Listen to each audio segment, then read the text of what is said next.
রাম রাম বন্ধুরা, কালকে আমি গিয়েছিলাম অশোক লিল্যান্ডের একটা নিউ ট্রাক নিয়ে, যেটার সবে নতুন মাত্র বডি হয়ে বেরিয়েছে। তো আমরা চলে এসেছিলাম নাচিন্দার মন্দিরে। নাচিন্দার মন্দিরে কিছু টাইম পুজো দেওয়ার পরে, যেমন প্রত্যেকটা চাকার নিচে পানপাতা, সুপারি, পানপাতা, লেবু দিয়ে শুভ উদ্বোধন করা হয়, সেইভাবে আমিও করার জন্য ট্রাকে চড়ে পড়ছিলাম। এবং কাদের এই ট্রাকের মডেলটি ভালো লেগেছে সবাই কমেন্ট করে জানিও। এবং আমাদের সকল দর্শকবৃন্দদেরকে যারা যারা পিবি ট্রাভেল বয় চ্যানেলে এসেছো বা আগে দিয়ে সাবস্ক্রাইবই করে রেখেছো, সবাইকে অসংখ্য ধন্যবাদ।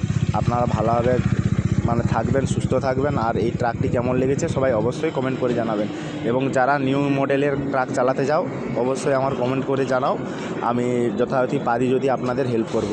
Tata, bye bye. সবাই ভালো থাকবেন, সুস্থ থাকবেন। এবং শুভ উদ্বোধন করলাম এবং ভগবানের কাছে প্রার্থনা করলাম আমি যেন সবসময় এই ট্রাকটি ভালোভাবে চালাতে পারি এবং যত্নও নিতে পারি। আর আপনারা কে কী কাজ করেন সবাই একটু অবশ্যই কমেন্ট করে জানাবেন। আর আমার যদি ব্লগটি ভালো লাগে অবশ্যই শেয়ার করে দিবেন। আসি, টাটা, বাই বাই।